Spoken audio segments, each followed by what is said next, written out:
Alejandro Anderson, médico neurólogo. ¿Cómo le va, Alejandro? Bienvenido. ¿Qué tal? Buen día. ¿Cómo está? Bueno, ha venido con todos los elementos, ¿no? Ha venido con un cráneo, ha venido con un cerebro. Digo, ese es uno de los órganos más importantes, el más importante, el que rige todas las conductas. Digo, ¿qué secuela puede quedar de un traumatismo de cráneo, no? Cuando uno tiene un golpe en la cabeza, que eso es el traumatismo de cráneo, ese impacto, cuando es leve, te sacude el cerebro, pero no te llega a dañar ninguna estructura, a pesar de que el cerebro es algo blandito, delicado, con 86.000 millones de neuronas conectadas entre sí, y eso puede provocarte una pérdida de conocimiento y es reversible. Esa es la conmoción cerebral. Pero cuando la fuerza, la contundencia del golpe es mayor, no se puede absorber. Entonces se dañan las neuronas, se dañan los vasos sanguíneos y aparecen los edemas, aparecen las hemorragias. Eso es la contusión cerebral. Y allí entonces aparecen las situaciones que vemos en 250 a 300 personas cada 100.000 habitantes por año, que son las internaciones por traumatismos de cráneo graves, que impactan principalmente entre los 15 y los 35 años de edad. Traumatismos de cráneo graves, vos tenés, te diría, como principal causa de cada 4, 3 son accidentes de tráfico. 20% restantes son las personas mayores que se caen.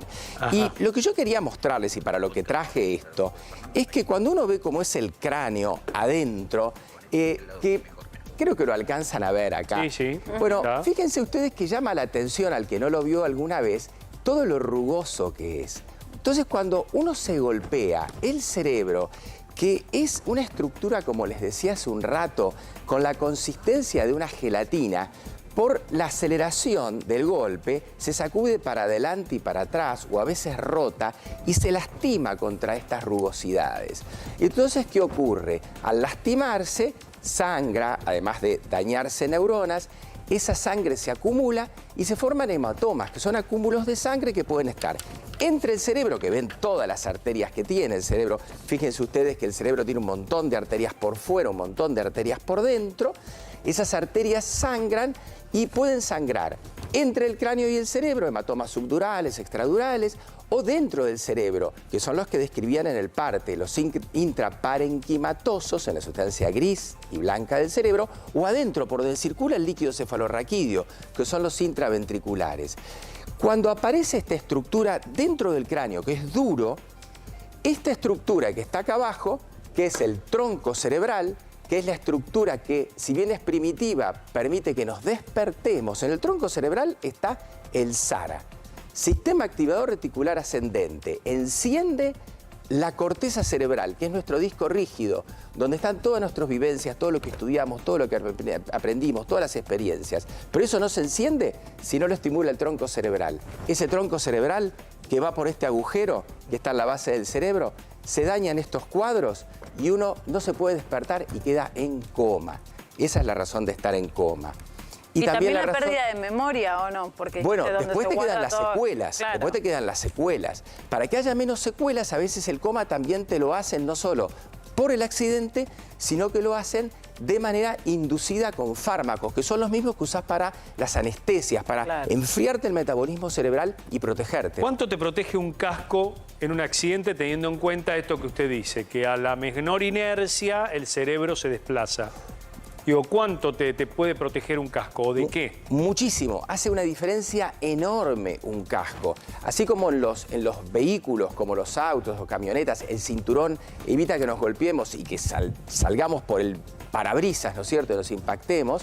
El casco, en el caso de las motos o de las bicicletas, cuando uno se cae, en general siempre se golpea la cabeza. Y si uno maneja todos los días, alguna vez algo te va a pasar, porque siempre alguna vez algo falla. Entonces, cuando uno se cae, si se golpea la cabeza, pero tiene casco, eso absorbe la mayor parte del impacto.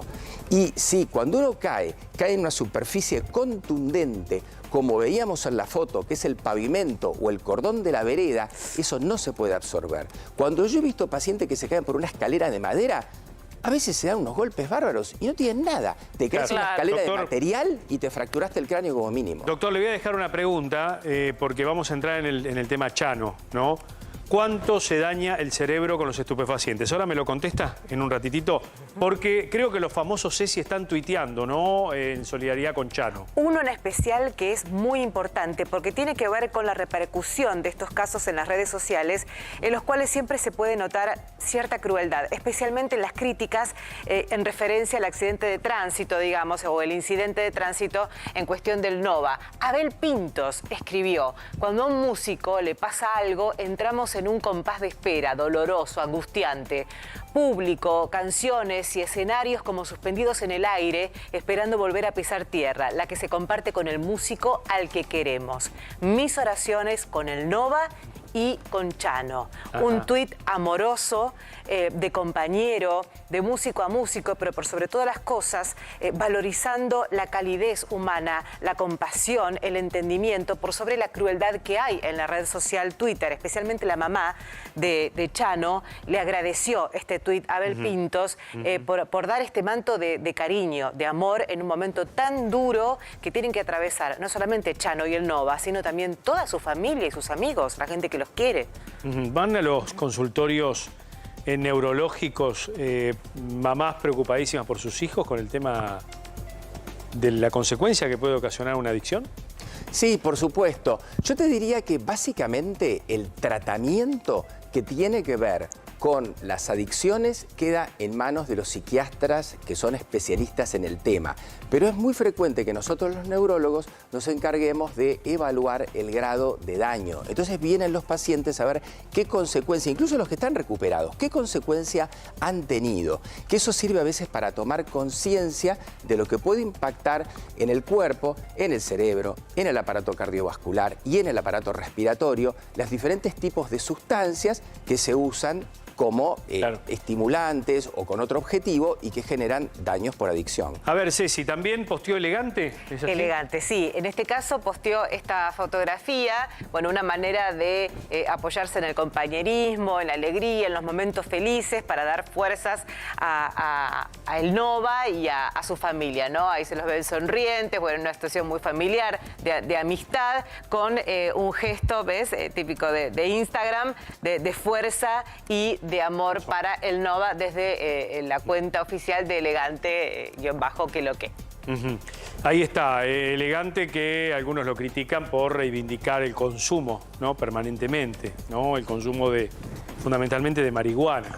Marian, perdón, quiero preguntarle al doctor si el consumo, bueno, tanto de marihuana como de otros estupefacientes y lo que daña el cerebro después se puede recuperar. ¿O tiene algún tipo de recuperación o ya está? Bueno, por un lado está el tema de las políticas, ¿no es cierto? Si las políticas prohibicionistas sirven o han aportado algo, o hay que tomar otro enfoque completamente distinto respecto de las políticas prohibicionistas que creo que no han ayudado. Después, que no todos los productos son iguales, no es lo mismo hablar de marihuana que hablar de cocaína. Por ejemplo, la cocaína genera daños importantes porque, a ver, ¿cuál sería el mecanismo íntimo? Cuando alguien utiliza una sustancia que genera adicción, lo que está buscando es estimular el centro de recompensa. El centro de recompensa del cerebro tiene receptores a la dopamina. Vos estimulás y te sentís contento cuando, no sé, te fue bien en una tarea, en algo exitoso. Eso es lo normal de la vida y lo natural, o te encontraste con alguien. Pero si vos ingerís cocaína, te estimula de manera tan importante el centro de recompensa que no podés después volver a obtener ese placer si no la volvés a utilizar. Es como una explosión de Quiero decir que hay sustancias que son realmente muy contundentes, pero eso no se da con todo. Y además que las adicciones requieren, sí, la situación o la sustancia, pero del otro lado está la persona. No todas las personas tienen predisposición a las adicciones. Quiero decirte que también hay adicciones a conductas. Uno puede ser adicto al juego, adicto al sexo, adicto al celular. al celular. Entonces, no necesariamente tiene que haber una sustancia. Así que el tema de las adicciones es complejo. Pero la marihuana, digo, está bien, atándome a la pregunta de Priscila. La marihuana es como que tiene mejor prensa que las drogas químicas. Claramente, porque vos pero pensás usted que la como adicción... neurólogo dice, daño, hay sí. daño también, hay daño también en el cerebro. Con La marihuana no genera daño en el cerebro. ¿No genera? No genera daño en el cerebro. Ah, y mira. además, la marihuana, por otro lado, es un producto que tiene muchas sustancias químicas. Vos tenés 15.000 híbridos diferentes y aparte ¿Pero qué tiene daño genera? una O sea, beta muy importante que es el cannabis medicinal. Ustedes piensen que en cuanto a adicción, generan más adicción las benzodiazepinas que se venden en la farmacia que el cannabis. Pero no genera pérdida, perdón, Ceci, pero la marihuana no genera pérdida de memoria, por ejemplo. La marihuana en dosis alta, Una cosa es el las cannabis cepas que tienen THC, ¿sí?, pueden inhibirte los circuitos de la memoria, pero transitoriamente. Pero no hay lesión Pero en este neuronal. caso estamos hablando... Ahora, el campo es tan grande que uno te podría decir, a ver, fumar tabaco, fumar marihuana o fumar lechuga o laurel, eso en realidad, como vos tenés la punta, la brasa que tiene 900 a 1200 grados, genera tóxicos más allá de la sustancia que tengas que te dañan la membrana pulmonar y con el tiempo vas a tener un EPOC, una bronquitis crónica.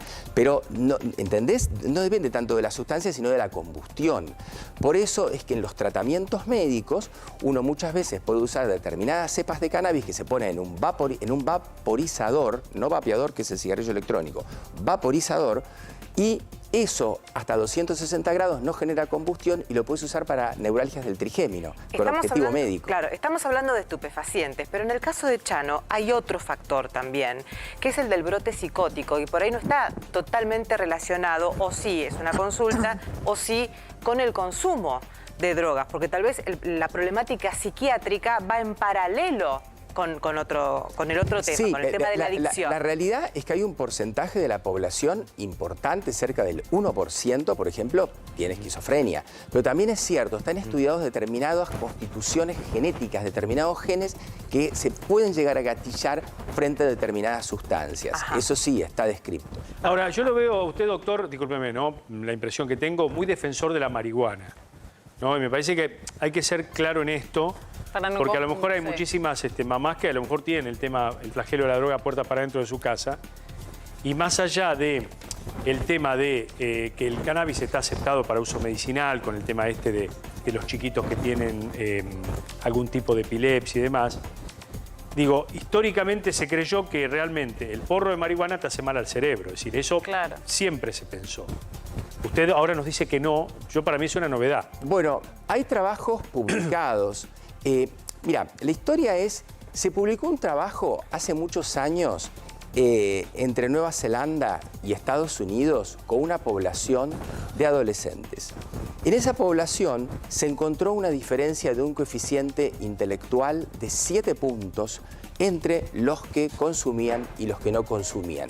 Y este trabajo se repitió y sirvió justamente un poco para comentar y argumentar esto que ustedes estaban contando. Pero cuando se hizo después, se volvió a hacer el análisis estadístico que lo hizo una organización sueca, se encontró con que toda la diferencia se debía a la estructura de las familias y al poder adquisitivo y al nivel de educación que habían adquirido. No por la droga. Claro. Entonces se organizaron 3 trabajos científicos más, 2 americanos y uno lo hizo el Colegio de Londres. En esos trabajos se tomaron, mirá, fueron tan meticulosos que estudiaron mellizos o gemelos. Tenían la misma familia, tenían la misma educación y uno consumía y el otro no consumía. Y no encontraron diferencias de coeficiente intelectual. Ahora, de todos modos, en lo que yo estoy argumentando, yo simplemente estoy diciendo que las políticas prohibicionistas fueron malas. Y no va por ese lado, a mí me parece. Pero por otro lado, el término tampoco tiene que ser despenalizar el consumo de marihuana, sino el término tiene que ser regularlo. Y aparte hay que hablar del uso adulto, porque estamos hablando de los adultos, no de los menores. No, está claro. Entonces, uso adulto. Así como tenés que regular el consumo de alcohol y el consumo de tabaco, bueno, habría que regular adecuadamente el consumo de... Claro. Digo, Sí. Hablando del tema de marihuana también, hubo dos hechos que nos llamaron la atención, y digo para no tomarlo tampoco con liviandad y saber qué lugar ocupa el cannabis medicinal y aquel que no. 2 hechos que nos llamaron la atención en estos días, cuando jóvenes llevaron, uno al colegio, otro a su trabajo, los llamados brownies locos que tenían marihuana. Digo, en ese caso, ¿qué pasó? Lograron que un grupo de personas terminara descompuesto y terminara en el hospital. Digo, para diferenciar el tema, digo, me parece ponerlo sobre la mesa. Aquellos que hablan del brownie loco y llevárselo a un compañero, convidárselo, que sepan que eso eso hace sí mal realmente, porque estos chicos 16 años que terminaron descompuestos y, por otro lado, empleados de un call center que también lo hicieron, ¿no? Sí, porque el tema aparte también regular y el tema, digamos, explicar es muy importante. Simplemente lo que yo digo es, yo como médico no te voy a recomendar que vayas a comprarte un paquete de cigarrillos al kiosco, ni te voy a recomendar que vayas a comprar vino o determinada bebida alcohólica. Lo que yo estoy diciendo es que yo no prohibiría eso, ¿entendés? Yo no prohibiría la venta de alcohol en el país ni prohibiría la venta de cigarrillos. Hay que regularlo y hay que enseñar. Y creo que esa misma política hay que aplicarla en los otros problemas. Igualmente la marihuana mata. Sí. Igualmente la droga mata. Como el alcohol al volante, como... La marihuana es un desastre en el cerebro de los chicos. Desastre.